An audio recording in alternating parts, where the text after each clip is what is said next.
श्रीमते भक्ति वेदांत स्वामी इति नामिने।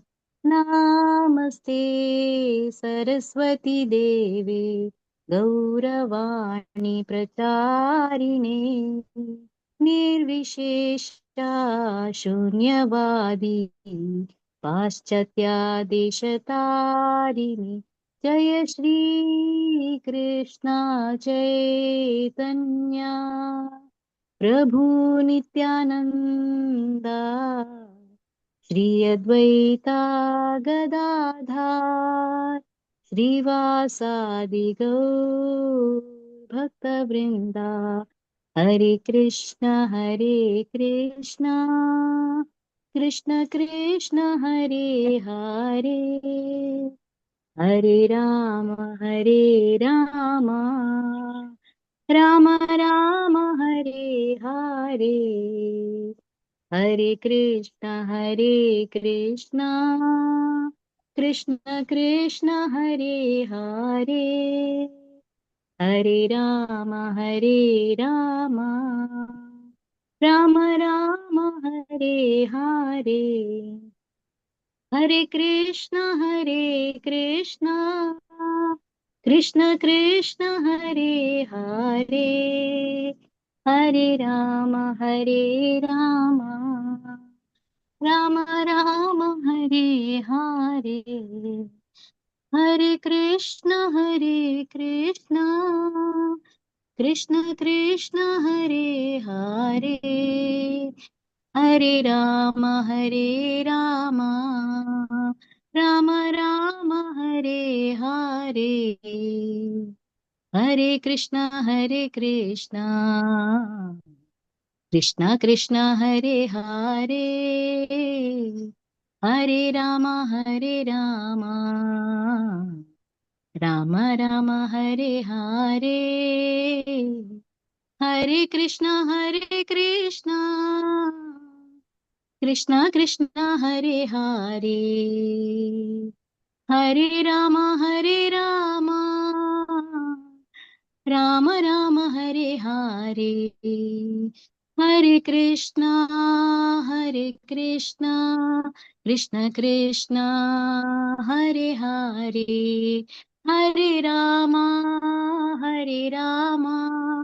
राम राम हरे हरे, हरे कृष्ण कृष्ण कृष्ण हरे हरे, हरे राम राम राम हरे हरे, जय राधा माधव श्री राधे, जय राधा माधव श्री राधे, जय राधा गोविंद श्री राधे, जय राधा गोविंद श्री राधे, जय राधा गोपीनाथ श्री राधे, जय राधा गोपीनाथ श्री राधे, जय राधे जय श्री राधे, जय राधे जय श्री राधे, जय वृंदावन धाम जय वृंदावन धाम, जय वृंदावन धाम जय वृंदावन धाम, जय कृष्ण बलराम जय कृष्ण बलराम, जय कृष्ण बलराम जय कृष्ण बलराम, जय जय प्रभुपाद जय जय प्रभुपाद, जय जय गुरुदेव जय जय गुरुदेव, नित्य गौर हरि बोल नित्य गौर हरि बोल। Hare Krishna. Yeah. Okay. Hare Krishna. Can't hear. Hare Krishna. Thank you. Hare Krishna. Om Namo Bhagavate Vasudevaya. Om Namo Bhagavate Vasudevaya. Om Namo Bhagavate Vasudevaya. Om Tat Sat. Om Ajnanatimirandhasya Jnananjalachalakaya Chakshurunmilitam Yena Tasmai Shri Gurve Namaha Shri Chaitanya Manobishtam Sthapitam Yena Bhutale Swayam Padamaya Dadati Swapadatikam He Krishna Karuna Sindhu Deenabandho Jagatpate Gopeshu Gopika Kanta Radha Kanta Namastute Tapta Kanchana Gaurangi Radhe Vrindavaneshwari Vishabhanusute Devi Pranamami Hari Priye Vanchakalpatarubhyascha Kripa Sindhubhya eva cha Patitanam Pavanebhyo Vaishnave Namo Namaha Namah Om Krishna Padaya Krishna Prashtaya Bhutale Srimati Bhakti Vedanta Swaminiti Namine Namaste Saraswati Deve Gauravani Pracharine Nirvishesha Sunyavati Paschatata Satharine Jai Shri Krishna Chaitanya Prabhu Nityananda Shri Advaita Gadadara Srivachadi Gaura Bhakta Vrinda. Come on, everybody. Hare Krishna, Hare Krishna, Krishna Krishna, Hare Hare, Hare Rama, Hare Rama, Rama Rama, Hare Hare. Come on, everybody. I can't hear. Shri Hare Krishna Krishna, Hare Krishna, Krishna Krishna Krishna, Krishna, Hare Hare Hare, Hare, Hare Hare Hare Rama, Hare Hare Rama, Rama, Rama Rama Rama, Rama, Hare Hare Hare. Hare. Thank you so much. So, which canto, which chapter are we in?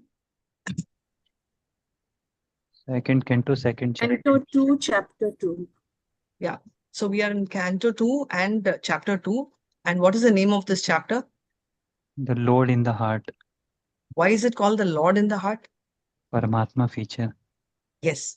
So this particular chapter, we will be highlighting, rather Sukadev Goswami will be highlighting about the Lord in the heart, who is none other than the four-handed Paramatma. So now, before I start off with this session, most of us, as we keep reading this chapter, because it starts off with Brahma meditating on the Virat Rupa, there it talks about, Ashtanga Yogi talking about Paramatma feature. What is Sukadev actually wanting us to do? Does he want us to meditate on Brahman feature, Paramatma feature, Bhagavan feature? Why are multiple things discussed right here?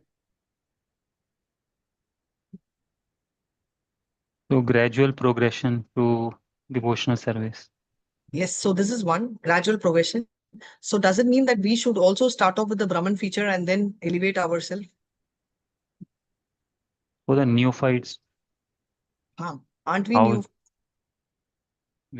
I mean, I'm not even a neophyte maybe, but yeah, maybe I think that's how we can get started, So start that appreciating. And it is also for preaching application, maybe in my understanding that, when we are talking to wider forum of people, maybe I think that's how we can get started. That's how they can relate it to the topic of how to reach the the Bhagwan realization.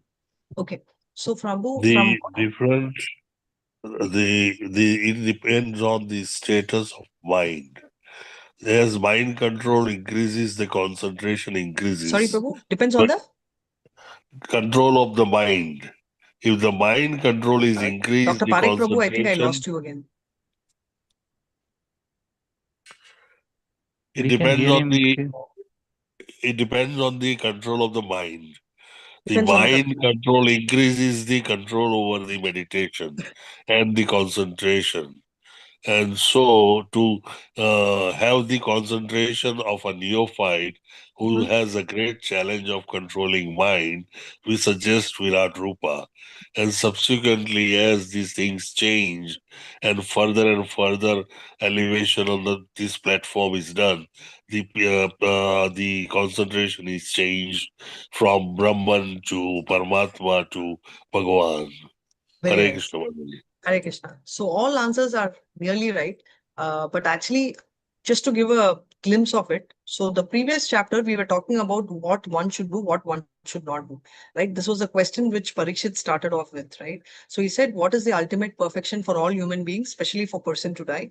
And also, what should one chant? What should one clear? What one should meditate and remember? And what one should not do. So what one should not do is what? What should one not do? We just wrote the exam. Waste the human form of life by being a Grahamedi instead of Excellent. Grihastha. Excellent. So one should not be a Grahamedi, and here the topics of Grahamedi, which could be political, social, scientific, blah, blah. So one should not do things which a Grahamedi does. Then that brings to the fact that what should one do? What should one do? What should one do?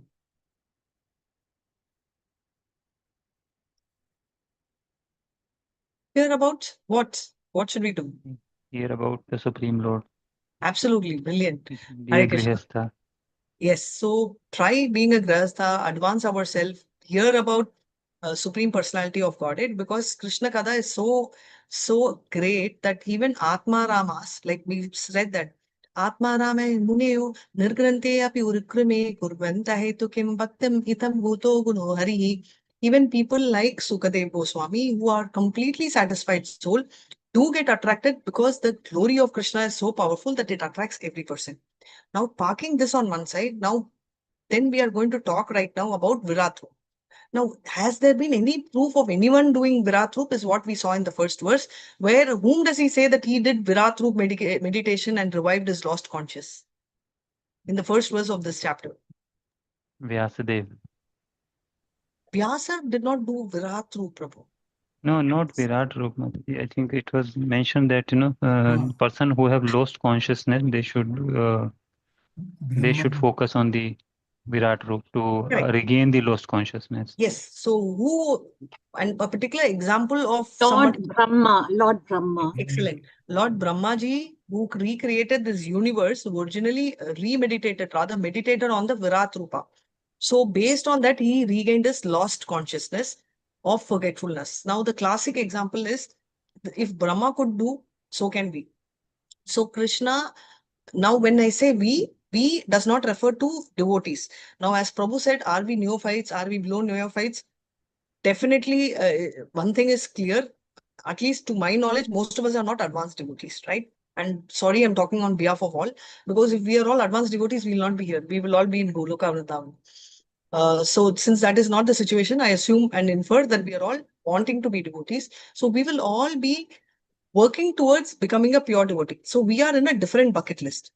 However, this particular chapter highlights two important things. One is Virat Rupa, which is the Brahman realization, because it is a material manifestation of the Lord. Second one is the Paramatma feature. Now we will start understanding and seeing who does these two before I take you all through further. Because when I first read, I was a little confused as to who should do what.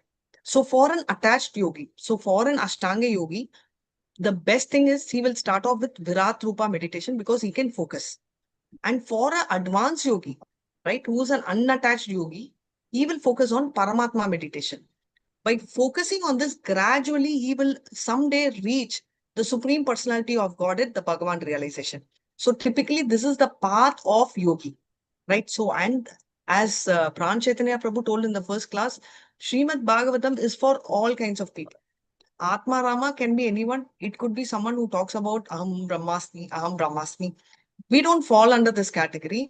The reason being, they are constantly reminding themselves, right? They, the Mayavatis, impersonalists constantly tell Aham Brahmasmi, Aham Brahmasmi.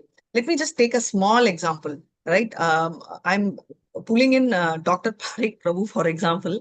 Sorry, Prabhu. So now if Prabhu goes and sits in the house and tells, I am your husband to his wife. Or he comes to the hospital and sits and says, I am Dr. Prakash Parikh. I am Dr. Prakash Parikh. What will people tell?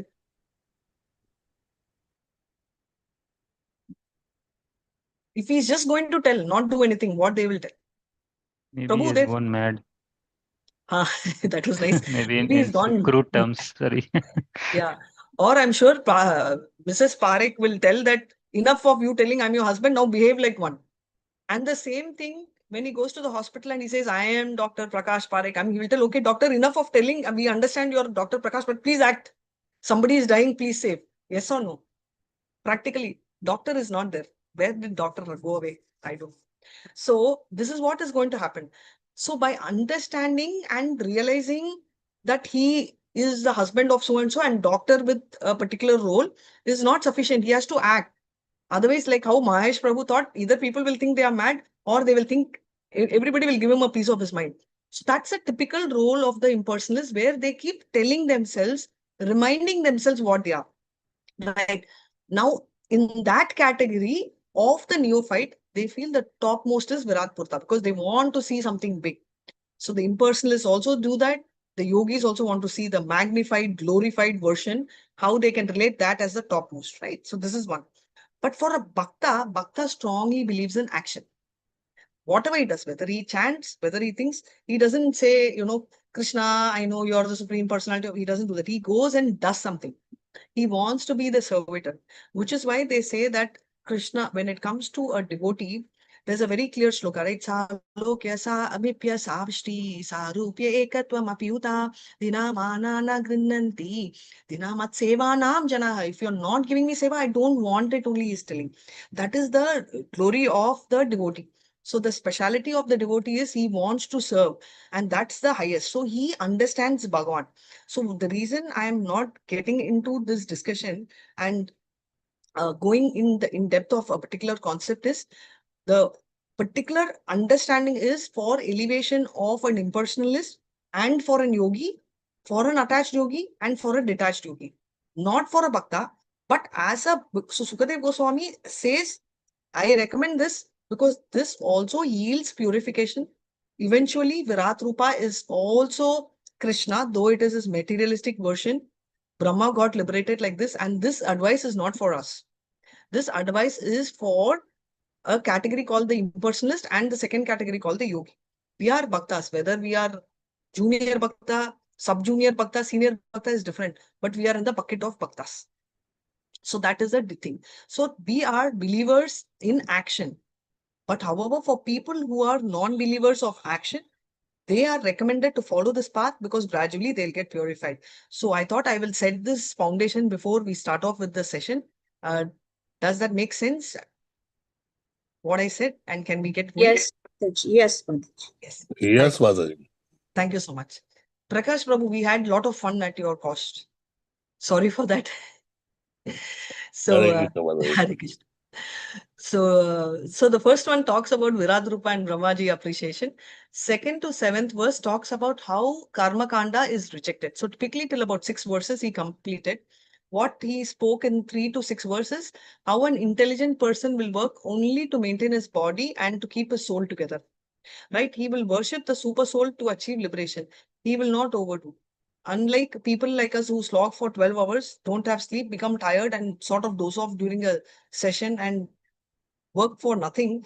And when you ask some of us, what we will tell is we all want to earn so that at the end of our dying day, we will relax and enjoy. What is the point in doing that? Rather, focus on not enjoyment, not speculation, but devotion throughout. So these are things before we take off on the next verse. There is always a conversation. I think this was with Prabhupada, if I'm not wrong, wherein there was a devotee who asked, isn't it more convenient to be in a village to practice devotion? So he had explained few situations.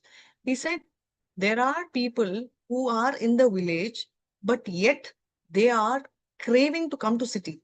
They are in the village, but they are not able to afford the city life, or they are not able to come here and live, and therefore they are in the village. So we can't call all villages are great. Now there are second category of people. Those who are in the village, they are very good people. They are not bad, but they are very good by heart. And what they do, they try to be good, more like the altruism, but they do not focus into spirituality. Still, they are not making use of the human life. The third category is they have lot of time. Therefore, they spend most of time instead of Krishna Kada in Grama Kada. That is even more dangerous. These are three categories. Rather, somebody who's in the city, though we may idealistically want to be in a village, provided we are focusing on Krishna, making more time for Krishna, then it is successful. Otherwise, we will stay in the city and make the city as Vrindavan. Prabhupada always says that where devotees are there is where Vrindavan is, because Krishna actually stays where devotees are there. So that's the speciality. So now, so the person who is Krishna conscious makes best use of this bad bargain of the body to keep or do basically to take care of the body, connect these two dots and achieve liberation, which is going back to Godhead Krishna. This is the liberation according to any bhakta. Now, the 7th verse, which we'll be seeing, talks only about materialists who will do karma kanta activities, which we will go through. And between 8 to 11, hopefully we will cover. We are going to see the most beautiful topic, which talks about the size of the super soul, name, what are the ornaments he's wearing, the paraphernalia, etc. It's a very, very beautiful verse. Very lucky and blessed to have this verse because this talks about the description which a lot of them had the chance to see. How Parikshit Maharaj saw in the womb, how, in fact, the beauty of these verses is every Purana, whether it is Padma Purana, whether it is Matsya Purana, whether it is Srimad Bhagavatam or any Vishnu Purana, all of them very clearly talk and the description are exactly same. Everywhere they talk about Krishna's color is that shining blue color. Everywhere it's Pitambar. Everywhere Magara, that is a fish-shaped earring. All of that remains same. So we will again relish these pastimes and let's now move on to the verse 7. Usha Mataji. Mataji. Hare Yes. Krishna, Mataji. Hare I'm Krishna. sorry, I think last time we only covered till 5th verse, Mataji, not till 6th. 6th is remaining. I'm sorry, I can't hear you. Last time? We have only covered until 5th verse, Mataji, last time. So we need to start with 6th. Am I audible? Am I not able to hear her or others are also not able to hear her? We can hear her very clearly, Mataji. Oh, sorry, I couldn't hear. What is- She is telling that, we only read till verse 5 Oh, in 5, no last problem. class. Yeah, so we have to start from 6th. Sorry, okay. Thank you so much, Shahid. We'll do 6. Thank you, Mataji. So somebody please start the shloka. Can I start, Mataji? Hare Krishna. Yes. Oh, acha, hand raising. Evam, Yes, Usha. evam. Sorry, yes, Mahesh Prabhu, please go ahead. And after that, Lalita, next one. Yes, Okay, Prabhu. Mataji. Evam swachite swata eva siddha एवं स्वचित्ते स्वत एव सिद्धा atma priyo artha bhagavan anantah आत्मा प्रियो अर्थो भगवान् अनन्तः tam nivrito niyatartho bhajeta तं एवृतो नियतार्थो भजेत संसार हेतु परमश्च यत्र संसार हेतु परमं च यत्र Should I read the synonyms or directly the translation? Mataji? Translation and purport. Translation purport by His Divine Grace Abhay Charanarvind Bhakti Vedanta Swami Srila Prabhupada ki jai. Translation: thus being fixed, one must render service unto the super soul situated in one's own heart by his omnipotency.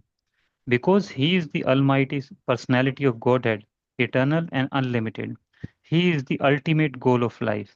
And by worshipping him, one can end the cause of the conditioned state of existence. Purport: as confirmed in Bhagavad Gita 18.61, the Supreme Personality of Godhead, Sri Krishna, is the all-pervading, omnipresent Supersoul. Therefore, one who is a yogi can worship only him because he is the substance and not illusion. Every living creature is engaging in the service of something else. A living being's constitutional position is to render service. But in the atmosphere of Maya or illusion, or the conditional state of existence, the conditioned soul seeks the service of illusion. A conditioned soul works in the service of his temporary body. Body relates like the wife and children and the necessary paraphernalia for maintaining the body and bodily relations, such as the house, land, wealth, society, and country. But he does not know that all such renderings of service are totally illusory. As we have discussed many times before, this material world is in itself an illusion, like a mirage in the desert. In the desert, there is an illusion of water, and the foolish animals become entrapped by such an illusion and run after water in the desert, although there is no water at all. But because there is no water in the desert, one does not conclude that there is no water at all. The intelligent person knows well that there is certainly water in the seas and oceans, but such vast reservoirs of water are far, far away from the desert. One should therefore search for water in the vicinity of seas and oceans and not in the desert. Every one of us is searching after real happiness in life, namely eternal life, eternal or unlimited knowledge, and unending blissful life. But foolish people who have no knowledge of the substance search after the reality of life in the illusion. This material body does not endure eternally, and everything in relation with this temporary body, such as the wife, children, society, and country, also changes along with the change of body. This is called sansar, or repetition of birth, death, old age, and disease. We would like to find a solution for all these problems of life, but we do not know the way. Herein, it is suggested that anyone who wants to make an end to these miseries of life, namely repetition of birth, death, disease, and old age, must take to this process of worshipping the Supreme Lord and not others. It is also ultimately suggested in the Bhagavad Gita 18.65. If we at all want to end the cause of our conditioned life, we must take to the worship of Lord Sri Krishna, who is present in everyone's heart by his natural affection for all living beings, and who are actually the parts and parcels of the Lord, as told in Bhagavad Gita 18.61. The baby in the lap of his mother is naturally attached to the mother, and the mother is attached to the child. But when the child grows up and becomes overwhelmed by circumstances, he gradually becomes detached from the mother, although the mother always expects some sort of service from the grown up child and is equally affectionate toward her child, even though the child is forgetful. Similarly, because we are all parts and parcels of the Lord is always affectionate to us, and He always tries to get us back home, back to Godhead. But we, the conditioned souls, do not care for Him and run instead after the illusory bodily connections. We must therefore extricate ourselves from all illusory connections and of the world and seek reunion with the Lord, trying to render service unto Him because He is the ultimate truth. Actually, we are hankering after Him as the child seeks the mother. And to search out the Supreme Personality of Godhead, we need not go anywhere else because the Lord is within our hearts. This does not suggest, however, that we should not go to the places of worship, namely the temples, churches, and mosques. Such holy places of worship are also occupied by the Lord because the Lord is omnipresent. For the common man, these holy places are centers of learning about the science of God. When the temples are devoid of activities, the people in general become uninterested in such places, and consequently, the mass of people gradually become godless, and a godless civilization is the result. Such a hellish civilization artificially increases the conditions of life, and existence becomes intolerable for everyone. The foolish leaders of a godless civilization try to devise various plans to bring about peace and prosperity in the godless world under a patent trademark of materialism. Because such attempts are illusory only, the people elect incompetent blind leaders one after another who are incapable of offering solutions. If we want at all to end the anomaly of a godless civilization, we must follow the principles of revealed scriptures like the Srimad Bhagavatam and follow the instructions of a person like Sri Shukadeva Goswami who has no attraction for material gain. Hari Bol. Hare Krishna. Thank you so much, Paul, for the lovely song and the lovely reading. So 18.61 starts off with what? Ishvara sarva bhutanam videsha arjuna tishtati amayan sarva bhutani yantra gudaya maya. So very clearly what Krishna is telling us, Krishna is situated in everybody's heart, right? So and what is he telling? For the wandering souls, he's only giving direction. So typically what's happening to us? We are all driving the machine without allowing Krishna to drive. Most of the time there is when we do management courses, the typical picture which comes is the driver's seat and they say, who's driving? You know, and that time we will be thinking it'll be nice if Krishna drives, but most of the time we try to drive, but the reality is Maya only is driving. Because if we are driving, we should have control over the situation. Unfortunately, we don't. We just take it in the way or in the place where Maya actually tells us to take. So that is where we are stuck. So overall, if we are actually talking about the entire verse here, this and the next is going to talk about super soul.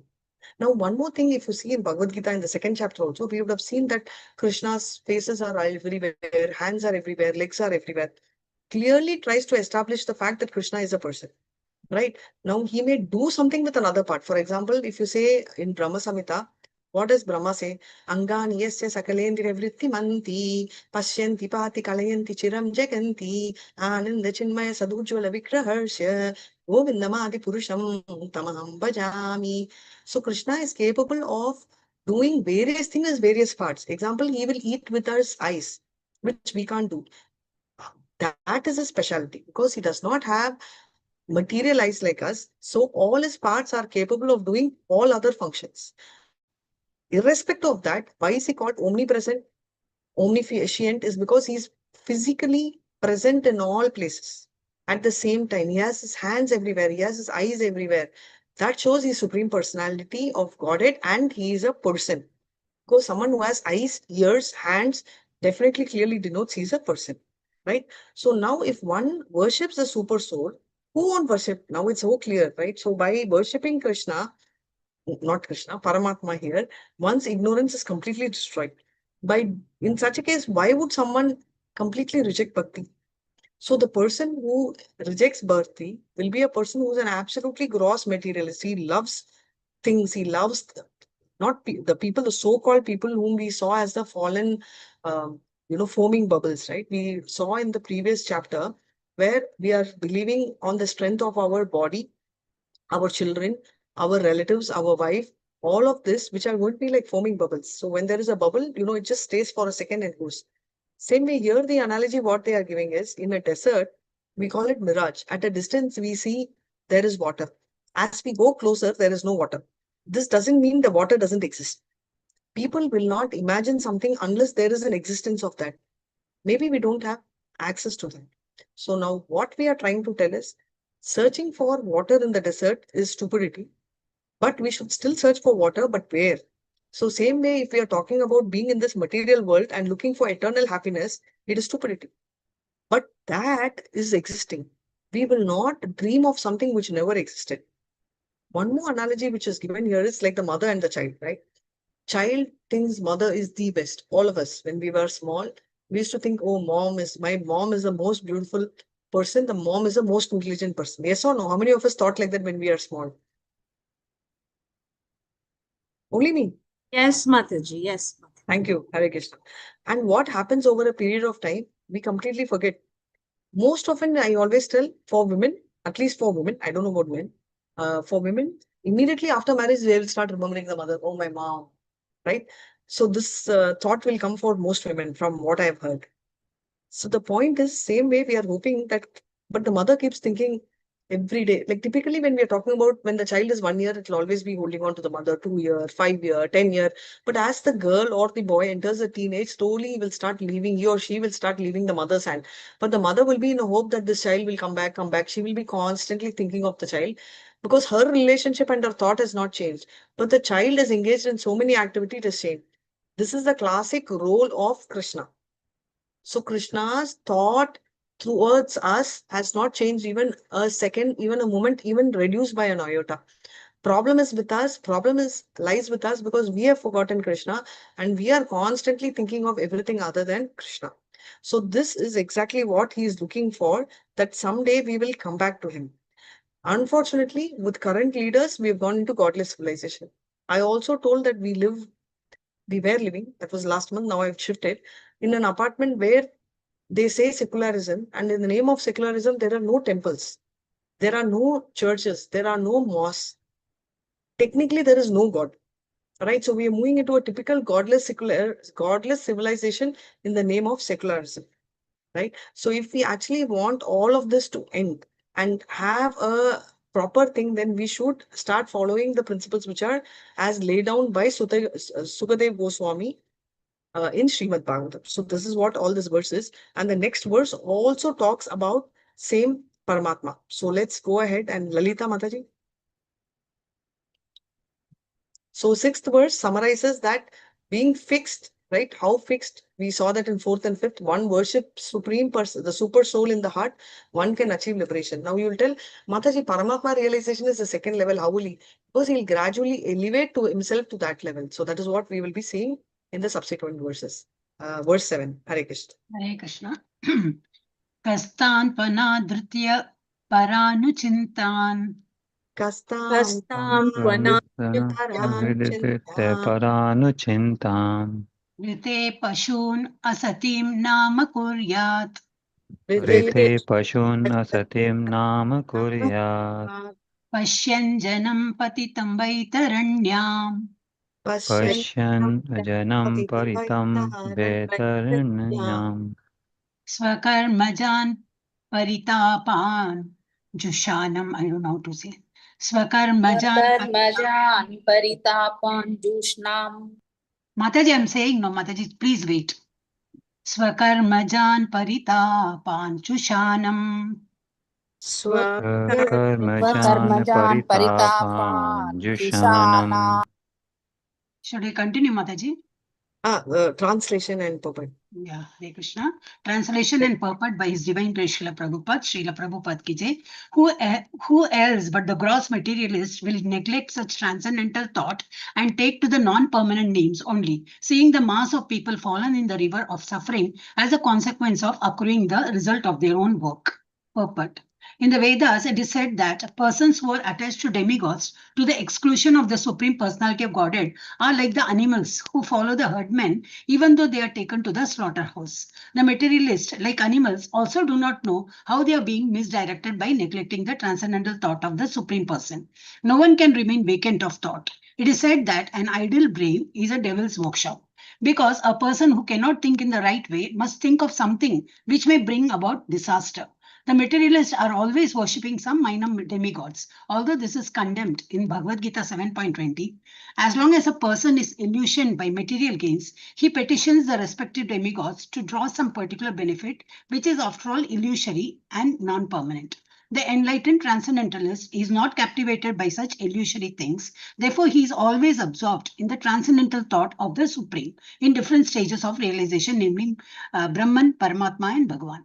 In the previous verse, it is suggested that one should think of the supersoul, which is one step higher than the impersonal thought of Brahman, as it was suggested in the case of contemplating the Virat Rupa of the personality of Godhead. Should I continue? Yeah, please continue. Hare Hare Krishna. Krishna. Intelligent persons who can see properly may look into the general conditions of the living entities who are wandering in the cycles of the 84 lakh species of life, as well as in the different classes of human beings. It is said that there is an everlasting belt of water called the river Vaitarani at the entrance of plutonic planet of Yamaraja, who punishes sinners in different manners.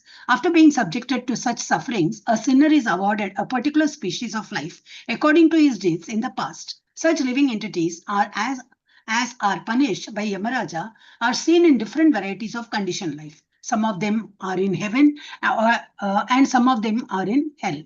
Some of them are Brahmanas and some of them are Mysas. But no one is happy in this material world, and all of them are either class A, B, or C prisoners suffering because of their own deeds. The Lord is impartial to all circumstances of the sufferings of the living entities. But to one who takes shelter at his lotus feet, the Lord gives proper protection and he takes such a living entity back home, back to himself.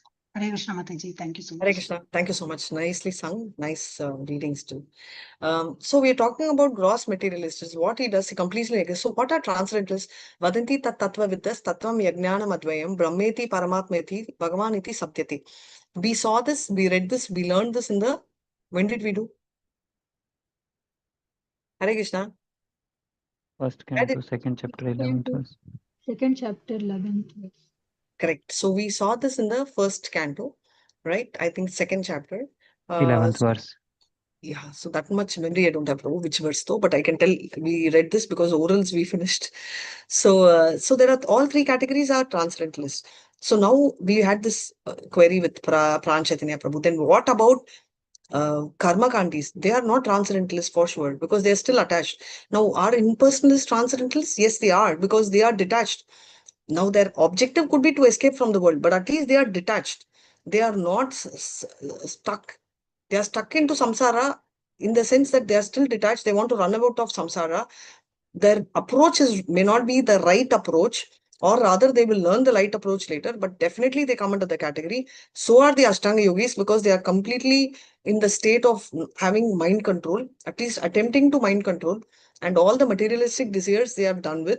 And now what they are talking about is these people, as long as they are aiming, that is, these two are translators, and Bhagavan realizes Bhakti yoga practitioners who are us are also coming under the category of transcendentalist. So previous verse, what we thought, we were reading that one must start thinking of Paramatma feature, that is super soul.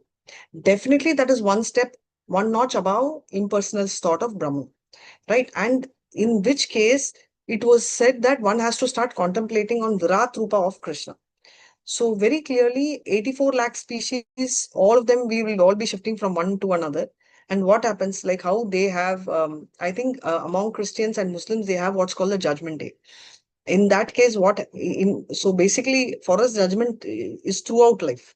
So there is no one day where you have, we have this, Yamaraj's planet, right? And he punishes the sinners based on what they did. So what happens for us is, we will all be wondering how it works. So we are having gross body, we have subtle body. Upon death, we lose our gross body. Subtle body is made of mind, intelligence, and false ego. Now, what happens for us is, if we are sinners and non-devotees, why I'm telling non-devotees is we will all be sinners. Then we will be thinking, oh my God, should I go to Yamaraj? Thankfully, by wearing Kantimala and by preaching, following the preaching, all that, we will hopefully not go to Yamaraj, because Yamaraj is also one of the Mahajan. So worst situation comes and we don't have devotees around, Yamaraj will personally come and do chanting, tell japa and push us up. So that is why Yamaraj is considered as one of the 12 Mahajans, because he not only followed the way one has to live in terms of spirituality, but he also guides others as role model himself. But right now he is taken the role of punishing. Whatever Krishna desires, that so will the demigods take over. That's exactly why Yamaraj actually played this role of giving punishment to them.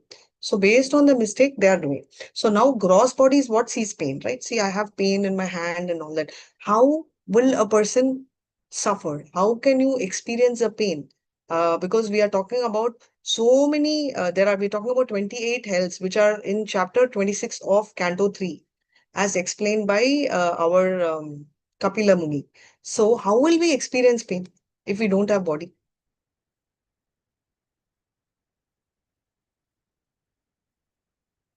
Hare Krishna.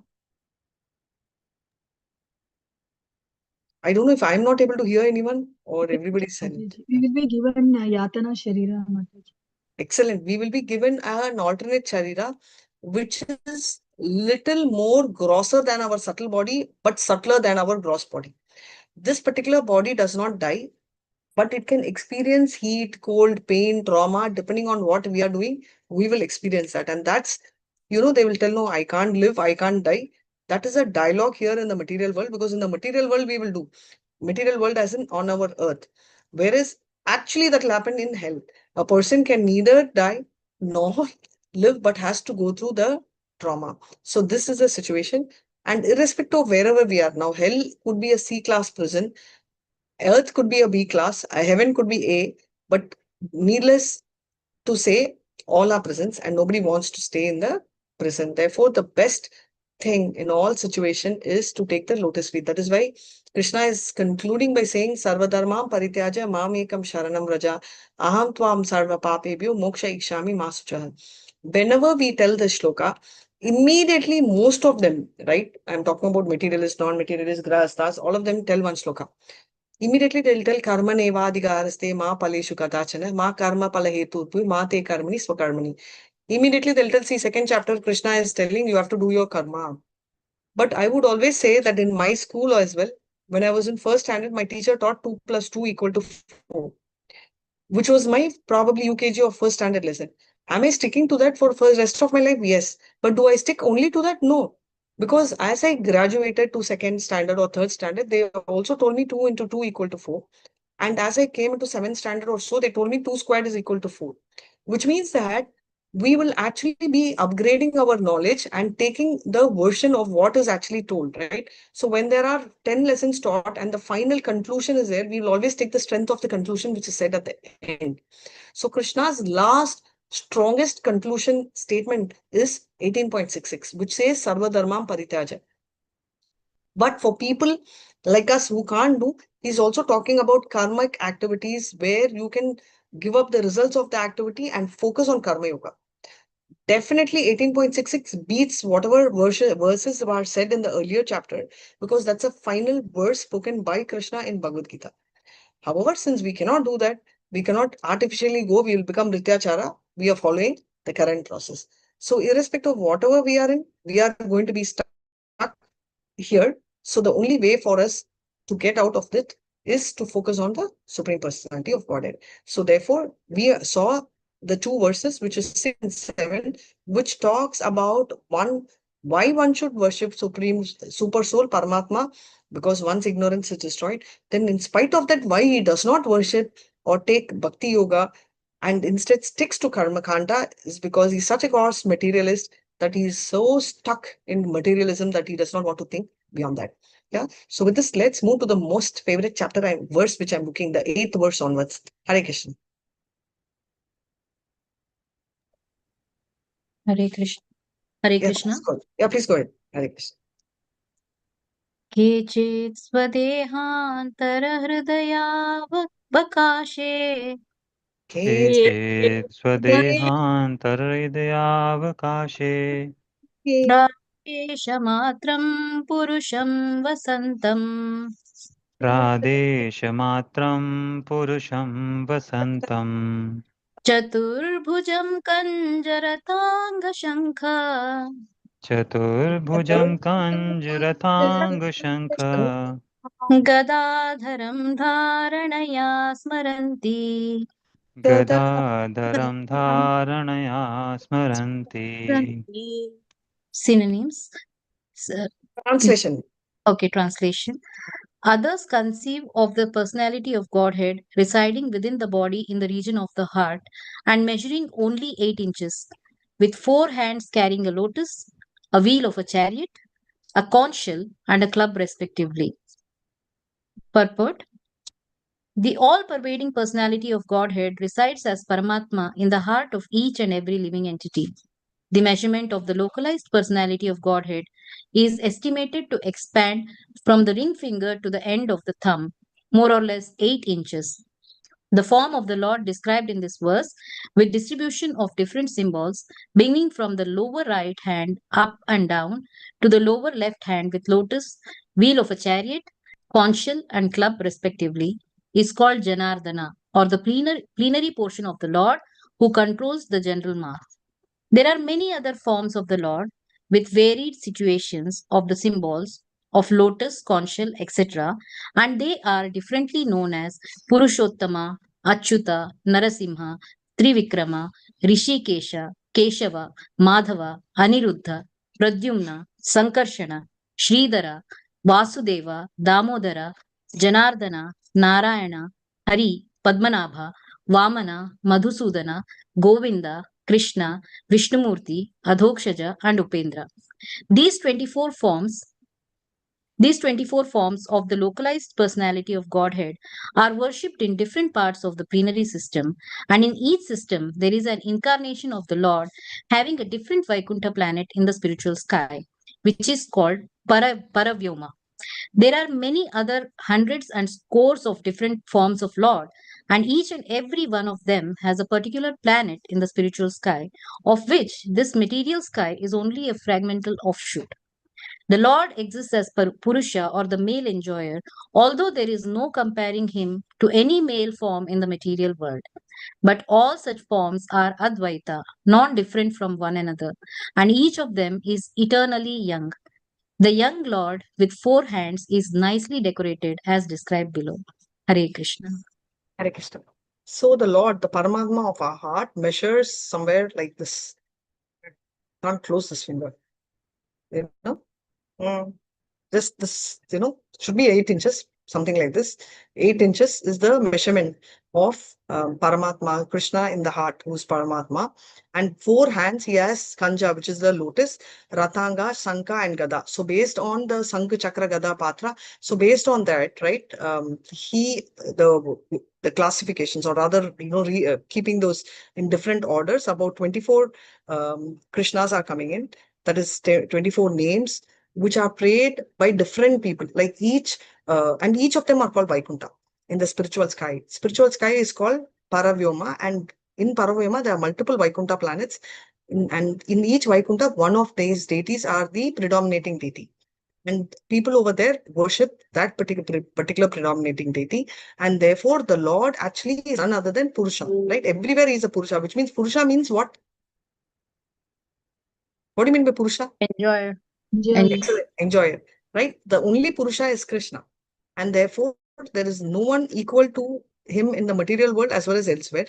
So all the forms are all typically are not different. It's called Advaita, means not the Advaita philosophy, but they are talking about each one are equally potential, equally powerful to each one of them, right? So it's like the light, we talk about the candle. There's an original candle which is different, but if you see the other candles which have been lighted from the original candle, all of them carry the same level of brightness and potency. Yes, right? So same way, original person continues to be Krishna, no doubt, but all the variations which come out of the Vishnu tattvas which are emerging from Krishna are also having equal potency as that of Krishna, and each of them are eternally young. They are constantly young, and this young Krishna, young Lord with 4 hands is very beautifully decorated, and that decoration is what we are going to see. Now again, we are talking about person. So if you notice the previous one, we were talking about the Lord in the temple. Now, many of them, right, impersonalists talk about why should the Lord be in the temple? I see Lord everywhere. I don't have to go to the temple, right? But Prabhupada says, agreed, Lord is there everywhere. If Lord is everywhere, why not in the temples also? Also, one more thing we should understand is, if you take a lot of Goswamis, they all had their own deities. And if you're talking about even Madhavendra Puri, Madhvacharya, you see Madhvacharya, Udupi Krishna is a very small deity. If you've been to Udupi, how many of you all have been to Udupi? Right? The deity size is very small. And there are others who have very tiny deity, but still, if you see the kind of decorations which are around the deity will be so big, so much of flowers, so much. The reason is they are able to appreciate the deity and they see the small Achavigraha as the Lord himself, which is a fact. And but they are able to observe that kind, right? Because they are so elevated, they are so spiritual. Fortunately or unfortunately, we do have Achavigrahas and we need to be there in the temple. Only then we'll be able to connect better. Can I sit in the house and meditate? Very difficult, right? Very difficult for so-called neophytes like us or the so-called amateurs like us to start getting it, which is why we need to do. So the highlight of the 8th chapter talks about the Lord who is 8 inches, who is Paramatma, and he is situated in the heart, and he is the Yagna Purusha, who is the Lord of the heart, and he is having 4 hands, and we know the main, the Kancha, Rattanga, Sanka, and Gada are placed in that. And now let's go into the description of the Lord in the verse 9. Hare Krishna. Hare Krishna, Mataji, a question. Yes. The Parvyom here refers to the Vaikuntha planet or the spiritual sky? Paravyuma, okay, Prabhu. So the Vaikuntha planet, how it works is, we have material world. Vaikuntha is, everything is Vaikuntha. The Vaikuntha is the spiritual sky, right, is called Paravyoma. And in that spiritual sky, they're not talking about Brahmajyoti. The entire Vaikuntha planet, right, has multiple subplanets. Like, let's take India map, for example. India by itself, let's take it as Vaikuntha, right? It has lot of states, right? So take each state as one Lord. So each state has one capital, or you take one CM, whatever way you want to understand. So you take this India map as Vaikunt, and each state as one Vaikuntha planets, right? And in each state is one particular deity who is worshipped. For example, in one place Purushottam, one place Achyuta, and the topmost or second topmost is Ayodhya, right, where Lord Ram is there, and the topmost is Lord Krishna, where Goloka Vrindavan is there. I mean, this is a very naive way of understanding. So I have it in mind like that. So I'm just sharing it with you. Does this make sense, Prabhu? So you mean the Vaikuntha, besides the material world, everything else is Vaikuntha? Above the material world is Vaikuntha. Okay, I'm not telling besides the material world, everything else is Vaikuntha. I'm talking about, yes, you're right, because the entire planet has to be divided into 4, like 3/4 and 1/4. 1/4 is the material world. 3/4 is the spiritual world, right? So 1/4 is material world. So if you're telling anything other than the material world is Vaikuntha, yes, because 3/4 is Vaikuntha. And 1/4 is, that's why they say Ekapada and Tripada. You understand, Prabhu? This is the Yes, world. yes, Mataji. Yeah. 1/4 is only material world because that is the energy of Krishna, external Antaranga Shakti, material world. Internal potency, right? Bairanga Shakti is material. Sorry, apologies. Bairanga Shakti, which is the external energy, is a material world, which is 1/4, which is Ekapada. 3/4 is the Antaranga Shakti, which is his internal potency, which is the Vaikuntha plan. In that, topmost is Goloka Vrindavan. Clear, Prabhu? So Vaikuntha, basically, spiritual sky or Vaikuntha is same thing, but in the spiritual sky, there are a lot of planets, which are Correct. Vaikuntha planets. Correct. Correct. Okay. Right. In the spiritual sky is called Paravyoma. Right? They also use the word Paramapadam. I don't know if you're familiar, but in South, they have the tendency to use the word Paramapadam instead of Vaikuntha. Sometimes they use even the word Swarga referring to Vaikuntha. Based on the context only. Swarga, though is material planet, in some context they refer Vaikuntha also as Swarga. Right? And that I've read somewhere, I think in Srimad Bhagavatam itself it has come. So they are talking about the world which is not material world, but there's the one which is eternal, which is the Vaikuntha. Right? Different Vaikuntha, they are having different Vaikuntha planets in the spiritual sky. So like how we have states, there are multiple planets which are there. So if you take one huge Vaikuntha, in that there are multiple small planets, and on that second top Ayodhya, and topmost is Goloka. I've just kept because very difficult to understand a concept which is beyond my thing, but I kept it like this, so I'm just sharing it verbatim to you. Okay, okay. I thought maybe this is like Sanskrit word, like para means which is beyond, transcend, beyond material. So Vyom means the planet or sky. I don't know. I was confused with this. Is it a planet or is it a sky? So that I just wanted to clarify, Mataji. Okay, maybe I will also have to clarify that. But my understanding is Paravyoma means Spiritual not a sky. single planet. Sorry. Spiritual sky, Mataji. Yeah, that's what it's a spiritual sky which is beyond the material world. That is what is Paravyoma. And on the Paravyoma is where you have a lot of the Paramapadam or the Vaikuntha or the Swarga, actual Vaikuntha, permanent eternal world, which is there. This is my understanding. Para, as you said, is topmost. Vyoma actually means sky. I'm not very sure of that word. Yes, Mataji. Vyoma means sky? Okay. Yeah. Okay, And it thank is you, Mataji. beyond the material worlds, where the original form of Krishna resides.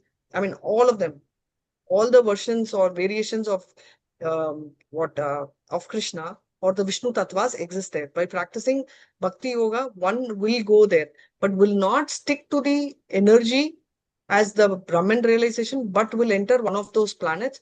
But by entering the planet, what happens to us is we will have Sarupya Mukti.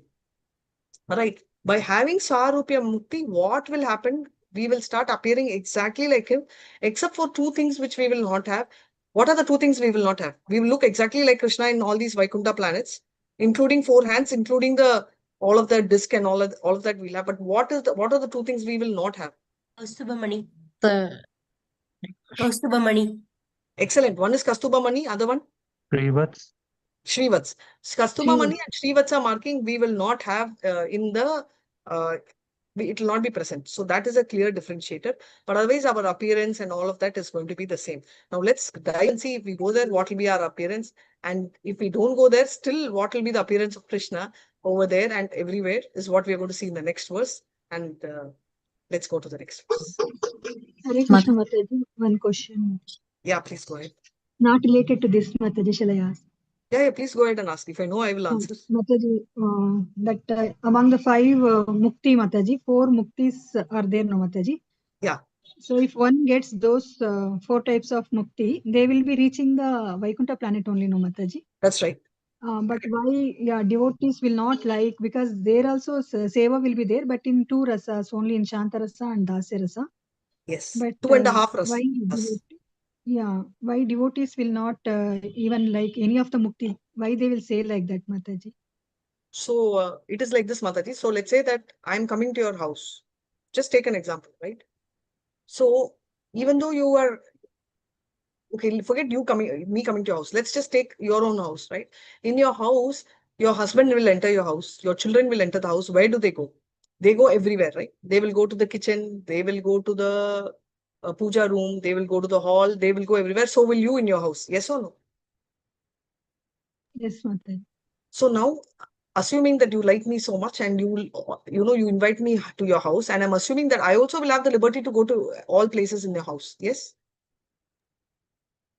No, Mataji is Mataji. thinking now, should I invite her or no? I won't come, so you can tell boldly. No, Mataji. You are invited, but I'm thinking like, if not I you, will if also, somebody like stranger, we will not be allowing them. not stranger. If I come, you will still allow me, Yeah, yes, Mataji.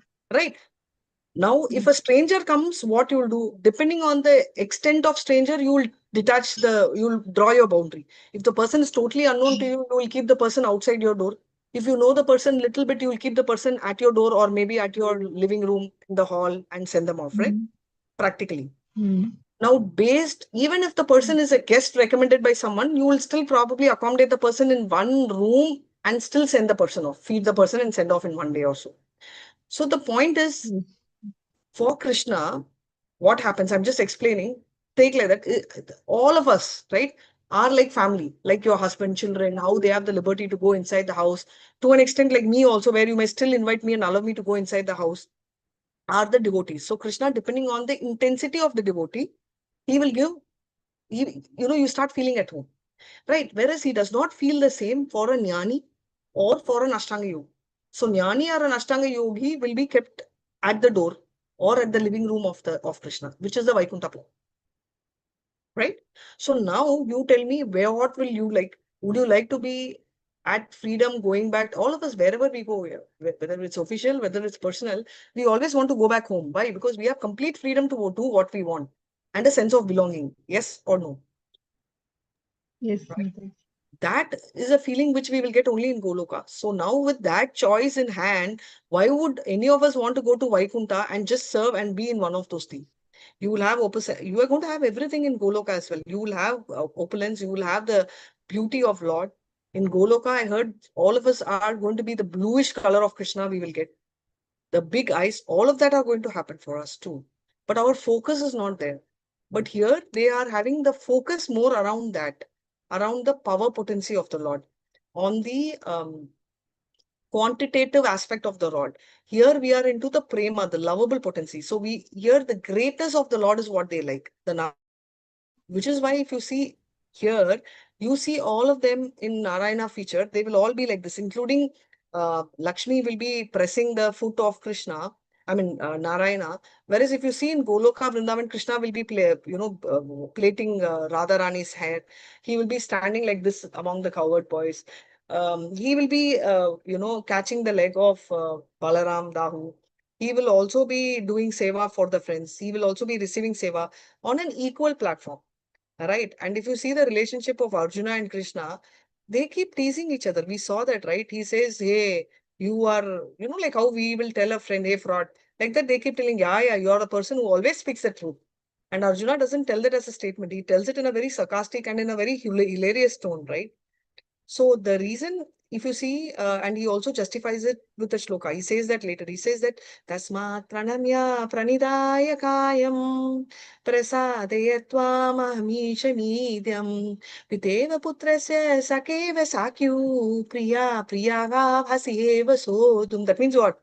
He's telling, think as a best friend. Think of how a father forgives the son or the child, how a lover will forget, how the husband will forgive the wife, how a lover will forgive the other.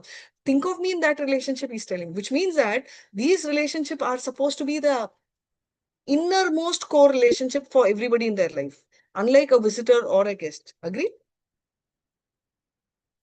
And devotees Hare want to Krishna, be Mataji. Thank you so that much, Mataji. that relationship. We want that.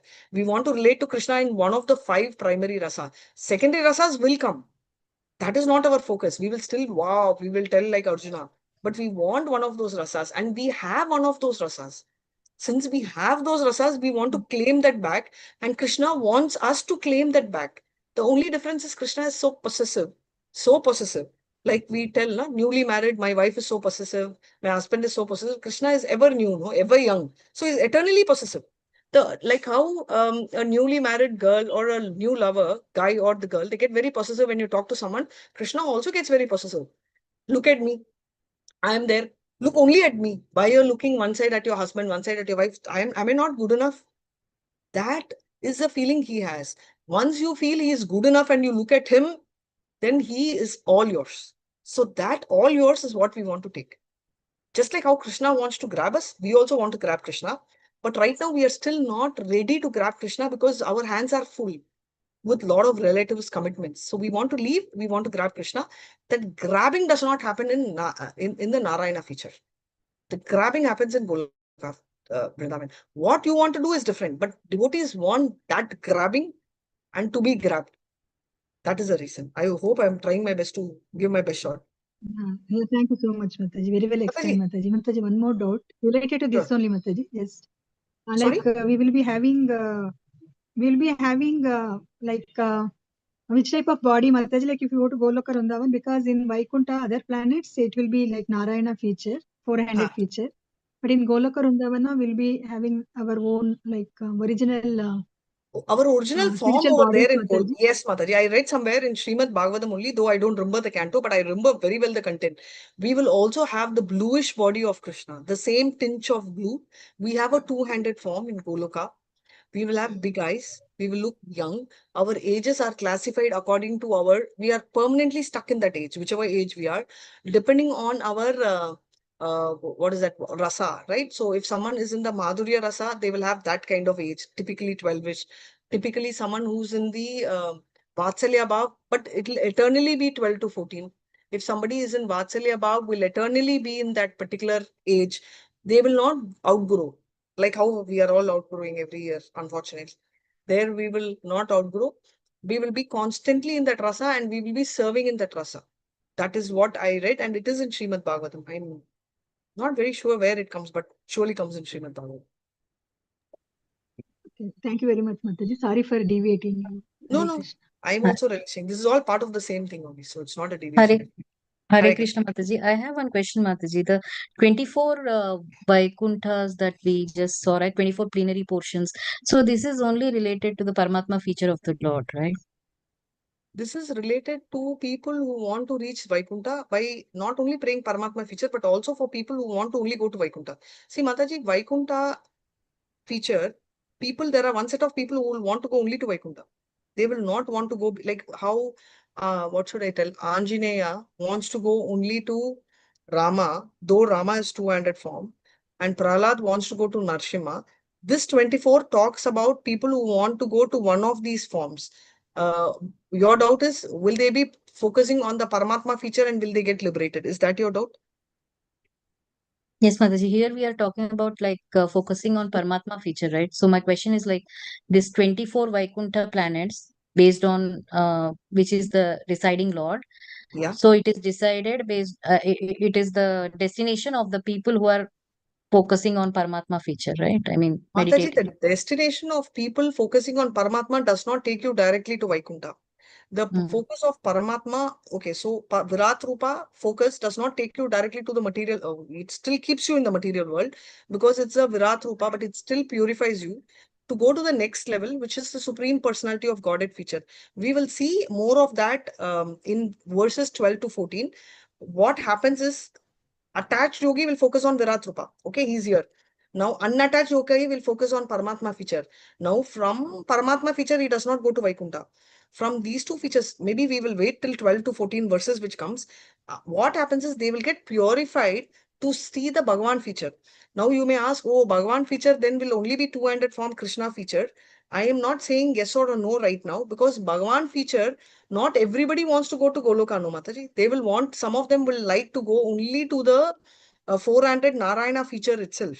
So by just focusing on Paramatma feature, a person gets purified to go to the Bhagavan feature, which has a four-handed form, which will be one of the features in Vaikuntha.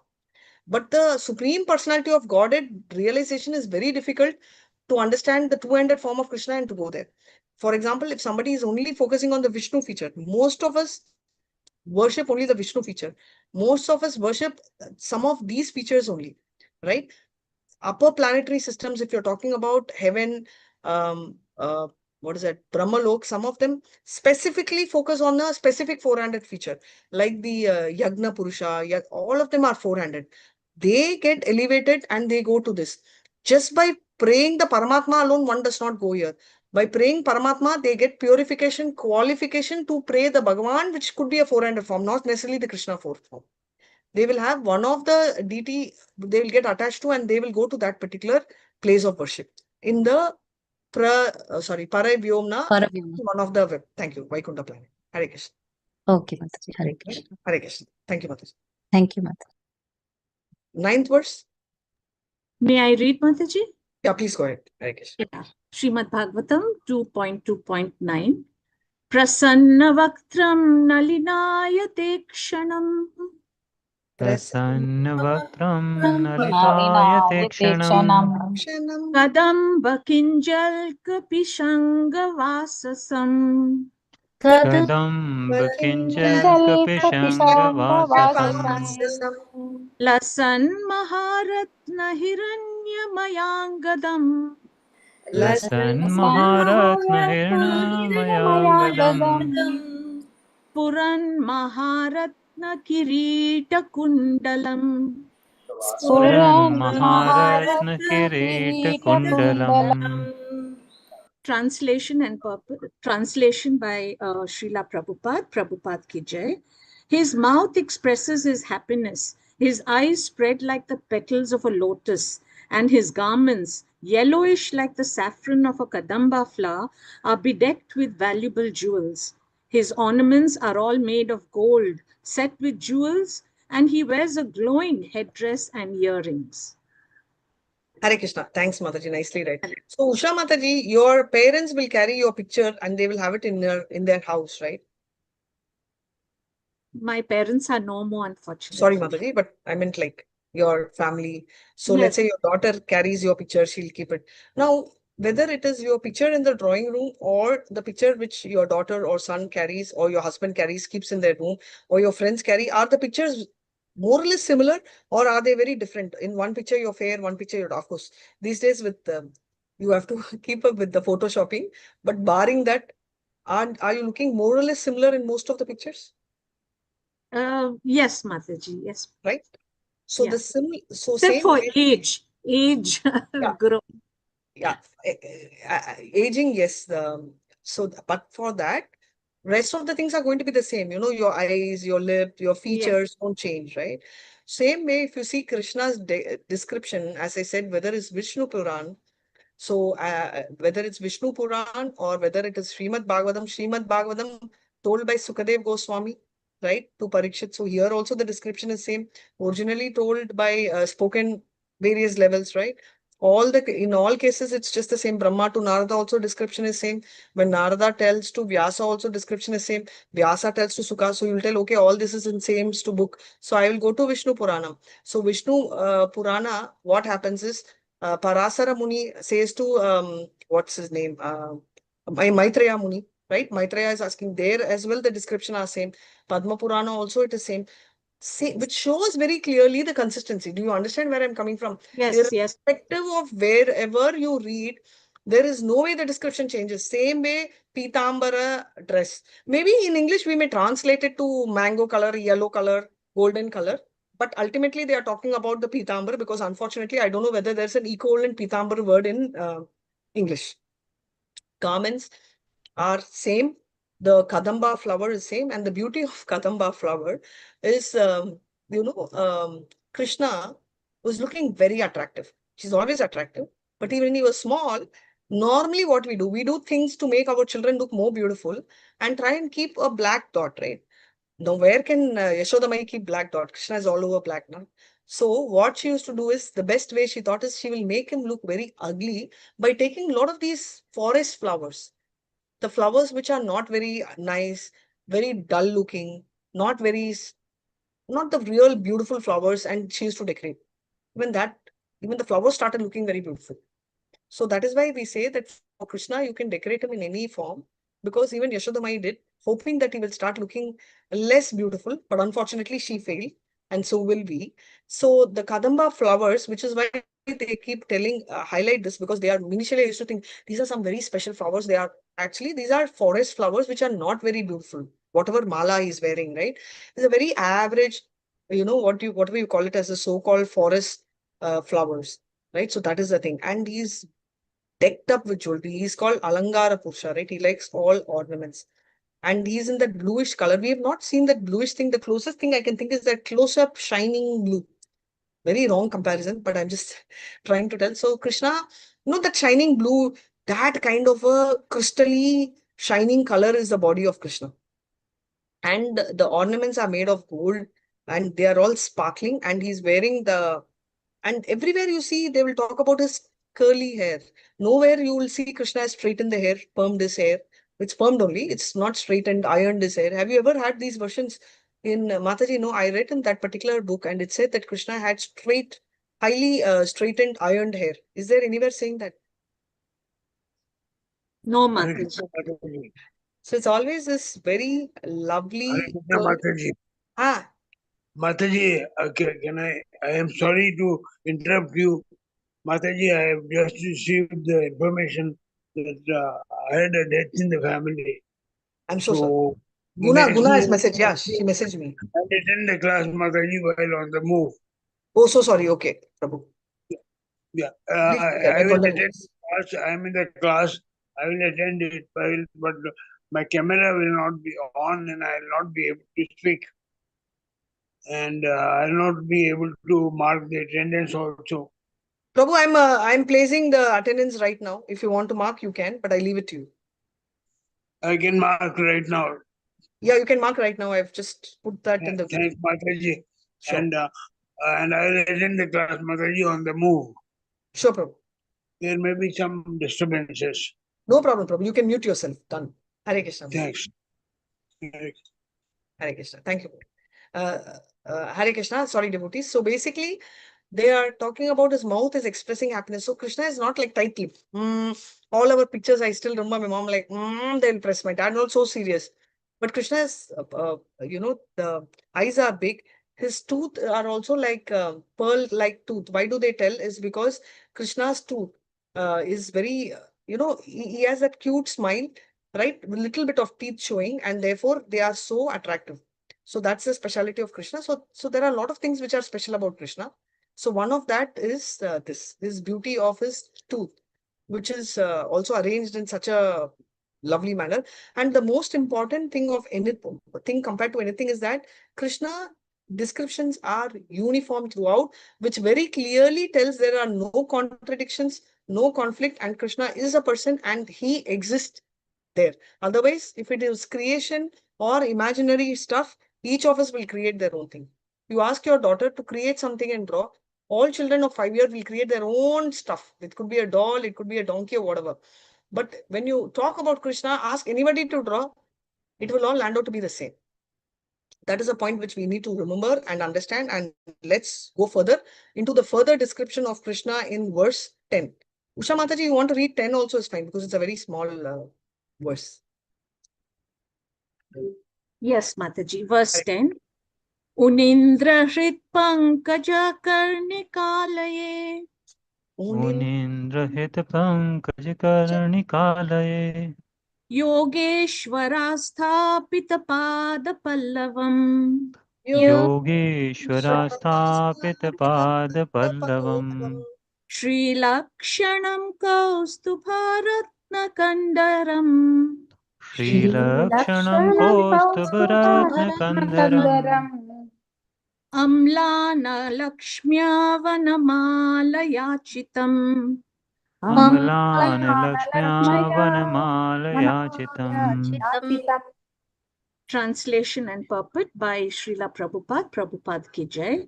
His lotus feet are placed over the rolls of the lotus-like hearts of great mystics.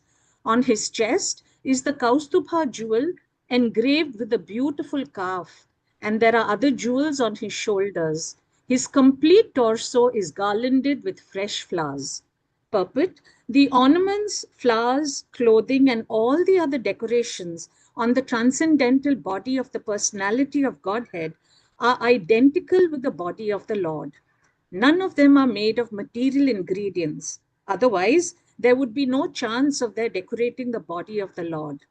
As such, in the Paravyoma, spiritual varieties are also distinguished from the material variegatedness. Hare Krishna. Hare Krishna, very nice. So he is talking about this lotus feet, right? Basically, for all the mystics, that's where their heart lies. And in his chest, there is Kastuba jewel, and it is engraved with the beautiful calf, the cow's baby. And other jewels are on his shoulders and his trousseau. The body where the garland is placed is with fresh. Amla means not the amla, it's amla, which means which is very young and fresh. So they're talking about the description of the Lord, and this is exactly how, if you see in the first canto, right, where we are talking about Parikshit saw Krishna in the womb, also has very similar descriptions. If you see, his eyes, only thing is it's there, the anger is shown, but otherwise the garlands are shining, yellow dress, his chain is moving like this, his head has got the, his hands are got the armrest, his head has got the glowing, shining, the, what do you call, the helmet which Krishna is wearing is so beautiful. Garlands are flowing, exactly the same description you would have noticed, and we would have all read. Let's still further read his descriptions in the verse 11. Please go ahead.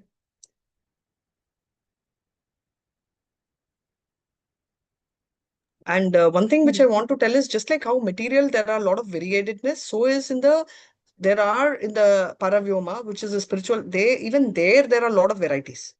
If there could be material varieties, you can imagine how many spiritual varieties will be there. So that is one thing. So that's one thing which I wanted to tell. Let's go ahead with the next one. Vibhushitam Meghalayanguliyake विभूषितं मेखलायाङ्गलीयके महाधनैर्नूपुरकङ्कणादिभिः महाधनेर्नुपुरकङ्कणादिभिः स्निग्धामलाकुञ्चितनीलकुन्तले स्निग्धामलाकुञ्चितनीलकुन्तले विरोचमानान् हासपेशलम् विरोचमानान् हासपेशलम्. Translation and purport by Srila Prabhupada. Srila Prabhupada ki jai. He is well decorated with an ornamental wreath about his waist and rings studded with valuable jewels on his fingers, his leglet, his bangles, his oiled hair curling with a bluish tint, and his beautiful smiling face are all very pleasing. Purport: the Supreme Personality of Godhead is the most beautiful person amongst all others. And Srila Shukadeva Goswami describes every part of his transcendental beauty, one after another, in order to teach the impersonalists that the personality of Godhead is not an imagination by the devotee for the facility of worship, but is the Supreme Person in fact and figure. The impersonal feature of the Absolute Truth is but his radiation, as the sun rays are but radiations from the sun. Hare Krishna. Very nicely read. So basically, Sukadev Goswami is actually highlighting, what is he telling? These are not mental concoctions or imaginations, because as I said, your imagination will not match mine. But all of them talk the same, means these are said and spoken and written by either incarnation of Lord, which is why it's called Aparosya, or by devotees who have seen the Lord in some of the books, who also see the Lord in the same feature, same look. If it's my own creation, then I will put red Krishna, she will put yellow Krishna because that's her favorite color. Someone will put green Krishna, but that's not what's happening at all, right? So typically, Krishna is so well decorated everywhere. As I said, his wrist is decorated, rings all over, fully decorated. His legs, ankle, armlets, your legs, what should I tell, anklets. His hair are always curly, his tinge is blue, and his face is always smiling and pleasing all the time. Right, which is why if you notice, there are situations when they say Arjuna's eyes are red short, but Krishna's eyes, even if they are red, they are very passionate, because that's the beauty that Krishna always maintains his calm and composure, and his beauty and his tactful smile, and that very, one side, the very playful kind of a look which is always present. And this is very clearly a lesson to be taught to the impersonalists, to tell Krishna is a person. and it is not an imagination by the devotee to worship, but it is a realistic picture or the appearance of the Lord by himself. And what the impersonalists are looking for is only his radiation. That is why in Bhagavad Gita we say, Nachat bhashayate suryo na shashanko na pavakah yad gatvana nivartante taddama paramam bhavan. So all the paravyoma planets do not have sun, moon, nor can we carry torchlight because they are self-illuminary planets. Now let's see a very quick summary of the 4 verses which we saw. So we saw in the 8th verse, what did we see about the size of the Paramatma? 8 inches. Excellent. And yes. And how many hands does he have? 4 hands. 4 hands. What does he have in those hands? Shankh, Chakra, Gada, and Padma. And yes, and how many combinations of such Vaikunta planets emerge out of the various combination of these 4? 24. Excellent. And what does his mouth express? Smiling all the time. Happiness. Yes. And eyes? Lotus shape. Very nice. Lotus petals. His garments? Saffron color. Very nice. Exactly. So yellowish, pitambar, golden, all of them is right. And saffron, the kadamba kind of a look. Fully jeweled, not just a plain thing. And what ornaments is he wearing? What color? Gold. Golden color. And his head? What about his head dressing? How does it look? His hair, his head, what is he wearing? Curly, oiled hair. Very nice. With a bluish Curly tint. hair, oil, body is bluish tint. Earring? Makara Kundala. Makara Kundala, beautiful. And his head is wearing the, what do you call the helmet? Turban or whatever. Yeah, crown. Prabhu, the one which you're talking about, the turban will be for Krishna. Here we are talking about the Paramatma feature will be the crown. Because he'll wear the golden crown. Paramatma is fully decked. So he will wear the rich, he exhibits richness, right? So he will wear the golden crown, and both his earring and the crown are glowing. Now, let's move to his feet. What about his feet?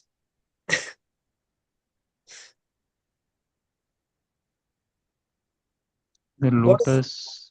Yes. They are in the lotus of the mystic, where mystic yogis are Absolutely. So focusing on. Yes, the lotus feet is on the lotus hearts of the mystics, right? And what is he wear? What do you see on his chest? Kaustuba jewel. Yes, and Emparked with the calf's hoof, the footprint or something. yeah. So basically, Kastuba jewel engraved with the beautiful calf itself, not the footprint. Calf, okay, calf, yeah. So Kastuba jewel with the calf itself. And other jewels are on his shoulders are also having what? What is he wearing on his shoulders? Jewels. Absolutely. Jewelry, all jewels. And his torso, his entire body, what is flying, flowing? Garlanded with fresh flowers. Absolutely. Garlanded with fresh flowers. And his fingers? Also jewels. Also some jewels. Rings. Rings.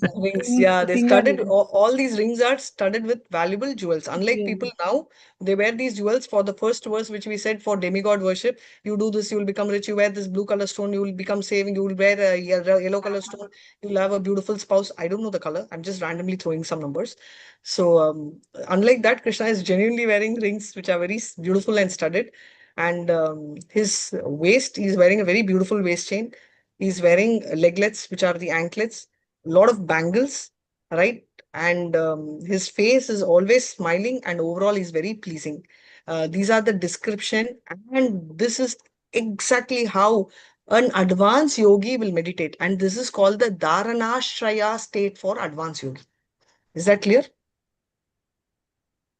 Yes, Mataji. Dharanashraya for the advanced yogi. So we saw today Dharanashraya. We also saw the 6th and the 7th verse where we are talking about how someone will worship the supreme soul and achieve liberation. However, a gross materialist can't do. So we started this verse by talking about the Virat future for a person who who's an attached yogi, so he's a beginner, giving Brahmaji as an example. Then we are moving to Karma Kanda, where they are talking about Karma Kandas completely reject the path of liberation. And in Veda, they are talking about temporary pleasures, which are like dreams. And an intelligent person will only do to keep his body and mind together. And they are also questioning, why do we need such advanced civilization when we have the earthly flat beds? Why do we need water blade? Why do we need whatever mattress, coir, all of them? We have our own arms to use as pillows. Why vessels when we are having our own palms to have food? Why talk of clothes when there are lots of clothes outside, and especially when trees are giving those barks to work as our clothes? And also, aren't trees giving food? So why should we talk about stocking food? Are rivers dried up because water is abundantly supplied? And aren't there enough houses created by the calves of the mountain? The caves, not calves, caves of the mountain. And aren't the Lord not going to protect any of us? Why are this doesn't mean that we have to go into a Stone Age life. That's not what Prabhupada is meaning. Prabhupada is telling with this situation, why are we doing maska, or why are we falsely flattering these proud rich men? Why are we trying to do the so-called jalra to people and making them gods? Right? The so-called gods. That's not required is what he's actually trying to tell from here. Then we saw about how super soul worship and how an advanced yogi will worship the various features. And when we are talking about the jewelry of the Lord is also spiritual. If you see every jewelry of the Lord, right from the thread which Lord is wearing, is Balram's expansion himself. So this is spiritual.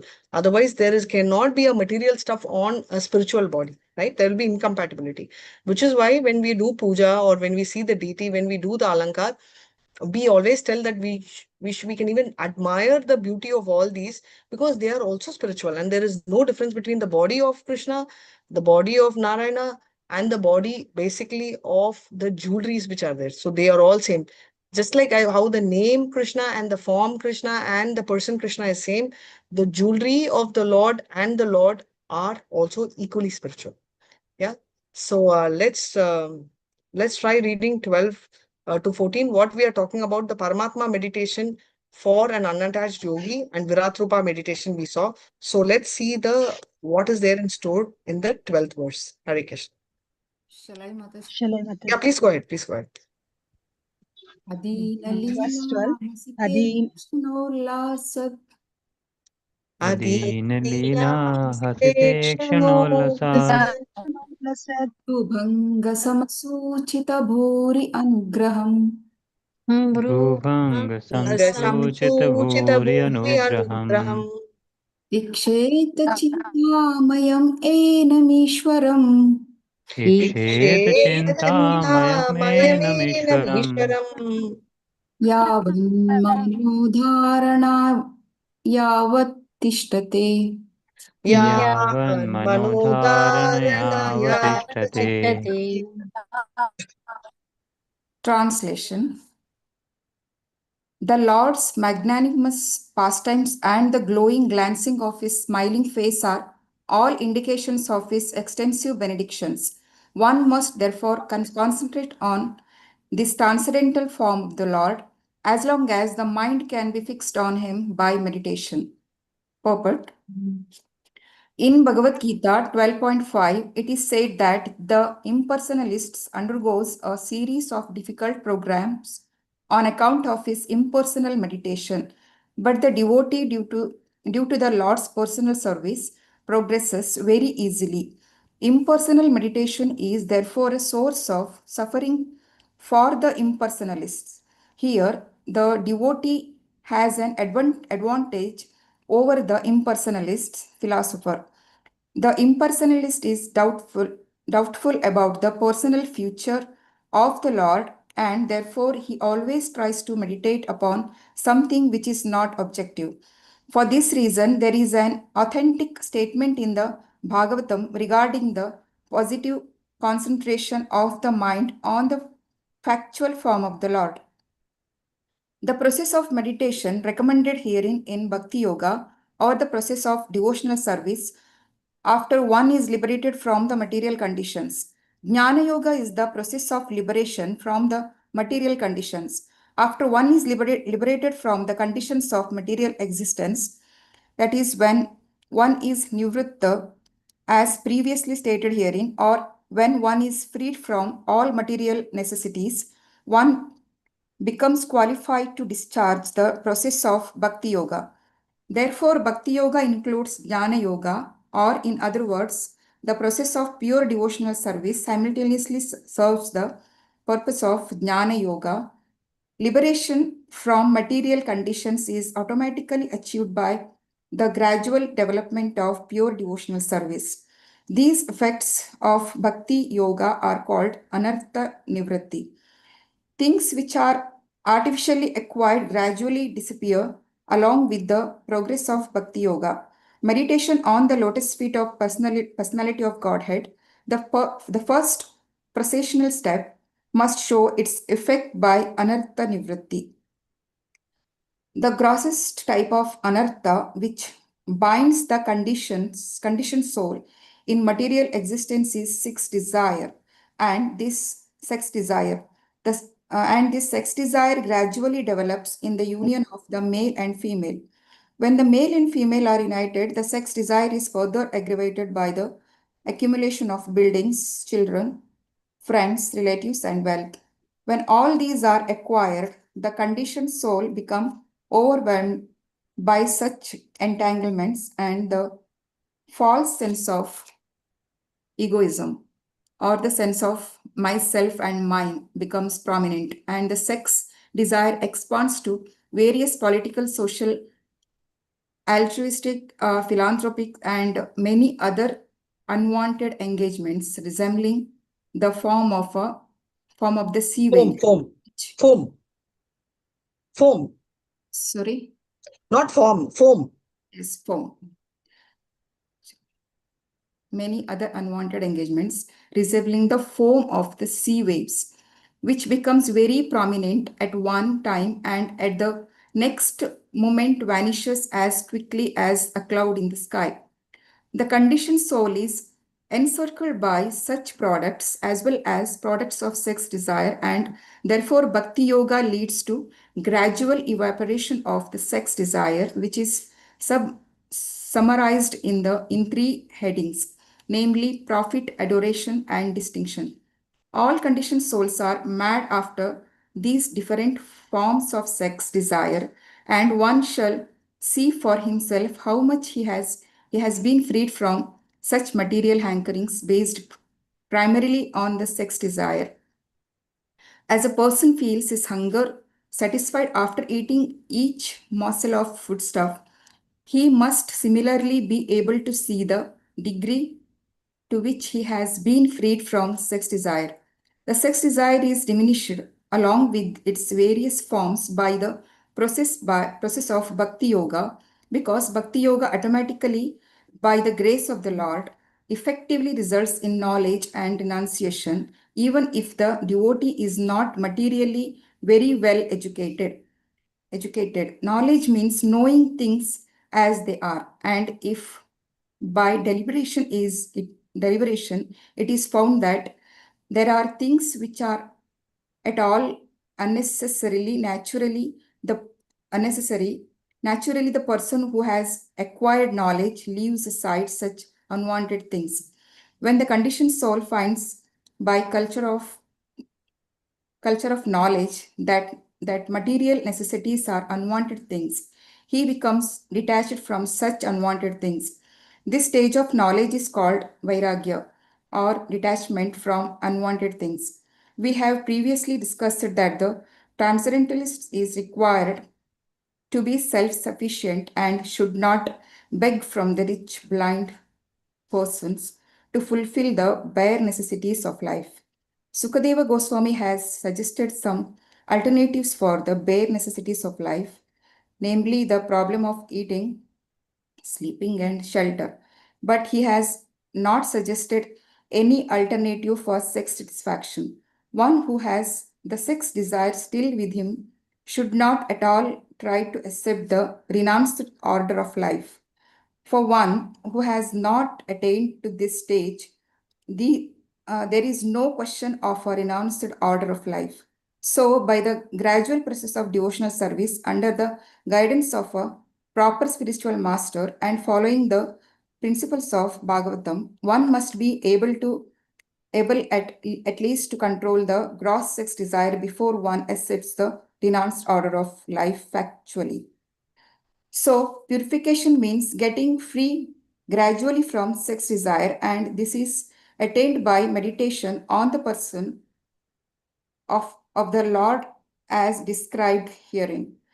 Beginning from the feet, one should not try to go upwards artificially without seeing for himself how much he has been released from the sex desire. The smiling face of the Lord is the 10th canto of Srimad Bhagavatam, and there are many upstarts who at once try to begin with the 10th canto and especially with the 5 chapters with delineate the Rasalila of the Lord. This is certainly improper. By such improper study or hearing of Bhagavatam, the material opportunists have played havoc by indulgence in sex life in the name of the Bhagavatam. This vilification of Bhagavatam is rendered by the acts of the so-called devotees. One should be free from all kind of sex desires before he tries to make a show of recital of Bhagavatam. Shri Vishwanatha Chakravarti Thakura clearly defines the import of purification as cessation from sex indulgence. He says, Yatha yatha this cha sudhyati vishaya lamphathayam tyajati tata tata dharaye iti chitta shuddhi taratmaye neva dhyana taratmayam uktam. And as one gets free from the intoxication of sex indulgence by purification of intelligence, one should step forward for the next meditation, or in other words, the progress of meditation on the different limbs of the transcendental body of the Lord should be enhanced in proportion to the progress of purification of heart. The conclusion is that those who are still entrapped by sex indulgence should never progress to meditation above the feet of the Lord. Therefore, recital of Srimad Bhagavatam by them should be restricted to the first and second cantos of the great literature. One must complete the purificatory process by assimilating the contents of the first 9 cantos. Then one should be admitted into the realm of the 10th canto of Srimad Bhagavatam. Hare Krishna. Hare Krishna. Thanks, Mataji. Nicely read. Lot of patience. Thank you. Thank you. Hare Krishna. So verse 12 talks about, in summary, his pastimes, his glances, smile, and all the benediction, right? So what they are talking about, one should meditate on the form only until the mind is in a concentrated state. We're talking about dharana, right? So the reason we are bringing this is because one thing is very clear, we are talking about yogis. So we are not talking about bhaktas. So straight away, if you see, these are not independent. If you see Bhagavad Gita, we know that the first 6 chapter is Karma Yoga, but has a lot of bhakti in it, connections to Bhakti Yoga. Middle is 100% concentration of Bhakti Yoga and how one can progress further. And the last 6 are Jnana Yoga, which are talking about how one can use the Jnana to get out of the material world and enter into Bhakti. So bottom line, if you see Bhakti Yoga and Jnana Yoga, though are 2 different paths, but in Bhagavad Gita, they are specific, highly highlighted to tell that idea of Jnana Yoga is to somehow understand and get out of this material world. And to no point in aiming at getting out without having bhakti, right? Because bhakti is the purpose for which one has to get out. As I was talking to you initially, what is the point in being in a village when your mind is in the city? You can still be in a city and make it a Vaikuntha when you have your heart close to Krishna. So the pastimes, all of this are coming up in the 10th canto. Unless one is purified, one should not read the 10th canto, which is why clearly they are talking about systematically reading from 1. And by the time we read from 1 to 10, person will automatically get purified. So at least at a gross level, one should try and minimize, right? Subtle level will still have anarthas where things will connect. But overall, what they are talking about here is, if you see in the 12th verse of Bhagavad Gita, Klesho Dikataras Tesham Avyakta Chakta Setasam Avyakta hi Gatir Dukam Deha Vadbir Avapsyasi. Very difficult for someone to do the impersonal focus. And that is exactly what we read in the previous chapter, where we can do Omkara.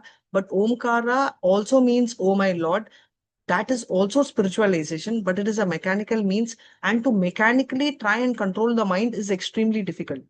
We saw here that the empty mind is a devil's workshop, but trying to control the empty mind, which is a devil's workshop, by using something which is not spiritual, and especially not something which is a person, is extremely difficult. And which is why the impersonalists, who are always doubting the personal feature, tries to meditate on something which is very difficult for them, and they keep failing, right? And this particular meditation, which is referred here in the particular Bhakti Yoga and the Jnana Yoga process, technically they're saying this is not there. So basically we have read two mark, which is a Pravritti mark and the Nivritti mark. And we are also trying to tell that here the entire process of pure devotional service actually automatically incorporates Jnana Yoga. If we go back to the 10th chapter, right, the Chatur Shloka, if you see Tesham Satata Yuktana Bhajatam Priti Purvakam Dadami Buddhi Yogam Tam Yena Mam Upayantite Tesham Yenanukam Patam Aham Ajnana Tamsatah Nyasayami Atma Bhavasto Jnana Deepena Pashuta. That means Krishna, from one is cleaning, second is Krishna from the heart automatically reveals by his light. That is what happens when we reach Srimad Bhagavatam from 1 to 9 canto. Automatically the cleaning process happens. So therefore going and reading 10th will not is thoroughly discouraged, because our mind is so dirty, and it will only land up in creating more images and more anarthas, and that will not help us to grow. That is why our more we hear, more our vairagya or detachment increases. Which is why if you see, our second chapter in the first canto talks about everything, right? Vasudeve Bhagavati Bhakti Yoga Prayojita Jena Yasyashu Vairagyam Jnana Chayat Ahetukam. Right? So automatically your vairagyam, detachment and jnana is a parallel process. It's not like one after the other. By doing bhakti, parallelly both are getting incorporated. So therefore, following the principles of Bhagavatam, first thing one should do, especially for those who are thinking of renouncing, is he should at least try and control his gross sex desire. And and mainly they are also talking about Bhagavatam preachers. So we have the Bhagavata Sapta. Why materialistic we should not learn is because now you will understand. They are grossly so sensually attracted that whatever comes to them does not have purity. And Ramnishta Prabhu always tells, how does your grasping increase? Based on two. One, he says, based on the speaker. If the speaker is pure, the content which goes is stronger. Based on the hearer, right? The combination of Sukha and Parikshit 7 days was great, but that cannot be quoted for a Bhagavata Sapta, because neither we have a Sukha kind of a speaker, nor we have a listener, right?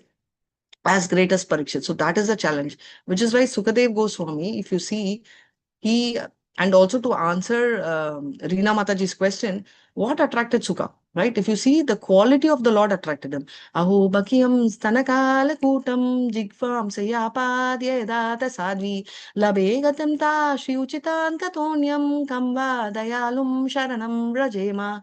First thing is what? Oh, that person who poisoned him, to that person he offered the position of Nani, equivalent to mother. That quality you can see in Goloka, right? And that is the greatness of the Lord. And now coming to the next quality is this beauty. Barrapitam Natavaravapu Karnayo Karnikaram Bibredvasat Kanika Kapilam Vai Jayantim Chamalam Randran Venur Adarasura Purayan Gopa Vrindir Vrandavanyam Rapat Swapadakamanap Pavishat Girta Kirtibi. Talks about the beauty, whatever we read now. Barra, Pitam, Natavara, Vapu, his look, his dress, his jewelry, whatever we read is what is this look. I just related to it, and that was something which caught him, right? So therefore, the personal feature of the Lord, his description are so attractive that even an Atma Rama like him, who was an impersonalist, got converted. So what happens is, the forget the gross materialist. I'm talking about transcendentalist, who is an attached yogi, focuses on Virat Rupa.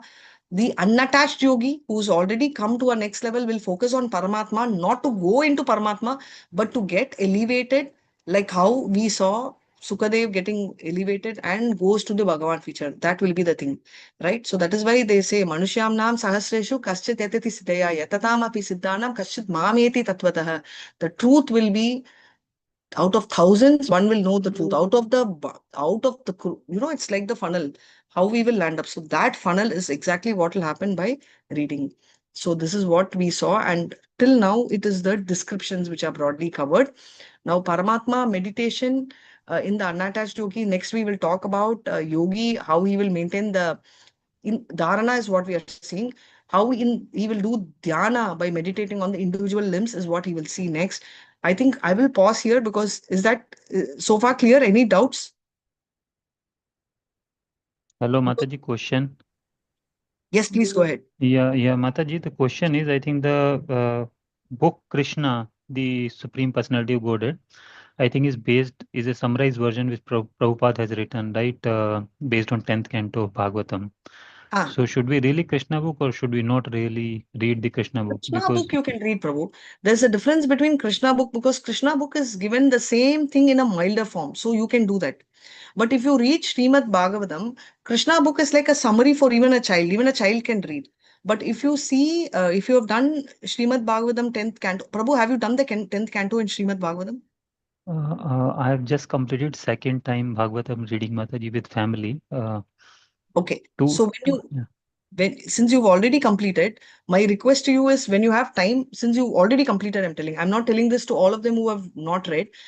Now keep the Krishna book and keep the 10th chapter of Bhagavatam and see there's a lot of difference. The pastimes in Krishna book is very mild, but in the Bhagavatam 10th canto, Krishna's activities are detailedly described. Right, same with nectar of devotion, which is why we stop in the 19th chapter. The details of Krishna starting from the 20th chapter is very, very much in detail, right? Whether someone will be able to digest with our dirty mind is what I'm trying to tell. Now, if you ask me, am I allowed to do? Obviously, you are blessed. Otherwise, you won't have a chance to read Bhagavatam twice, right? But this is a recommendation for someone who should not straight away jump into the 10th canto. But for somebody who's already done one time Bhagavatam, can repeatedly read one chapter. If you see Sri Krishna Chaitanya Mahaprabhu, he also was constantly reading the 7th chapter and the 5th chapter, which is Ruwa, which we can also do. It is not that he's jumped. He's already finished, so he's reading. He, same way, our Pratap Rudra sang from Gopi Geet, which is the 10th canto, which attracted Sri Krishna Chaitanya, because both of them are exalted. Now, Arjuna, who was Ramananda Roy, had a discussion about these esoteric pastimes of Krishna, because they are already in that platform. Do you understand, Prabhu? Yes, Mataji. Right. So they did probably, I don't know if they read the first line or second line, but they went into that discussion, because they were not only the one in Bhagavatam, they also discuss things which are beyond that. But what to speak of Arjuna and Krishna, right? I mean, they are a cut above anything in terms of combo. Yeah. So you And can my question was, because read. I was handed over that book almost 12 years back by even some devotee, when next to my home ISKCON Dwarka Delhi was coming up. So Sure. they handed me over, when the inauguration was going on, they handed me over. They asked for some small donation, and they said, you take these books. So Bhagavad Gita as it is. So I asked for Hindi book, English version, and Krishna book they gave me in Hindi, because I think they were just mixing, and then one or two small books also. So I immediately took it because I was attracted. I wanted to know more about Krishna. So I took that and I read the whole Krishna book first. Then I read the whole Bhagavad Gita again, because we were reading the other Bhagavad Gita versions earlier, not the Prabhupada one since childhood. But I think this has been really open eyes, the Bhagavad Gita as it is, and also Krishna book. So that's why I wanted to check, did I do a wrong thing by reading? No, Prabhu, you did the right thing. Absolutely right. And in fact, Prabhupada recommends this to be read every night, not only to us, even to the brahmacharis in the ashram. He says that before going to sleep, please read Krishna book, so that you will have a very nice sleep and Krishna will come in your dream. So you have strictly followed the instruction of the acharya, and what you did is perfect. Thank you, Mataji, for clarifying. Right. Hare Krishna. Thank you so much. Before I Hare end, Krishna. yes, Mataji. Mataji, one more question, Mataji. This question was asked to me in a level 1, Mataji. They asked me like if somebody is attracted to all the 5 rasas, Huh. and what state they will attain, Mataji? Like if they are if they are devotee, if they are eligible, Baba. so what state they will attain if they are attracted to all the 5 rasas with the Lord? You're attracted to all the 5. Usually, one can have only one relationship with one person, right? So I can have someone as a father. I cannot have the same, like, let's take a husband. The husband can be like a father, like a child, but he cannot be a child or a father. You understand what I'm saying? Yeah, Mataji. So same way in Madhurya Rasa, the other glimpse will come. But one rasa is what is fixed. So if a person wants to know the rasa, he has to wait till the stage of Bhava. I've understood that at the Bhava stage is when a person will understand the rasa. Okay, Mataji. Thank you very much. Hare Krishna. This is what I've heard. Hare Krishna, Mataji. Yeah, Mataji. Thank you. Thank you. Hare Krishna. I have a request to all of you all, and this request is from NND Prabhu. We have launched this Krishna Balaram challenge. As the name says, and as the Krishna Balaram's function is coming, in fact, Prabhu was actually asking if we could accommodate it before around Balram Jayanti and stretch it then. But because most of you all will be traveling to Mangaluru on the 8th, 9th, 10th, we had postponed it on dates between 12th to 16th. 5 days of only 2 hours per day. All we are requesting is morning Mangalarti, morning chanting of 2 rounds, which is 4:45 to 5:15, and 5:15 to 5:40. Sorry, I'll repeat. 4:30 to 5:15 will be Mangalarti. 5:15 to 5:45 will be 2 rounds of chanting. 5:45, Prabhu is planning to call some guest speaker. We will wait for names, but really some big Maharajas. Only for 5 days, this is a request. Even evening program, Prabhu has removed. He said evening program will be only for 1 hour, which we will launch now between 8 and 9. It's only for 5 days, and it's my humble request. I see so many of us in Bhakti Vaibhav who have not registered. Right? And Lalita Mataji is literally working so hard to get this across. But what's hurtful is the fact that somebody at level 1 Prabhu wants to bring in, but somebody at this level, and I think Pran Chaitanya Prabhu specifically spoke about this in the last class on Sunday, and I see hardly 7 or 8 from Bhakti Vaibhav who have enrolled for this. So my request to you all is, I've already posted in this group as well. I think personally I've posted.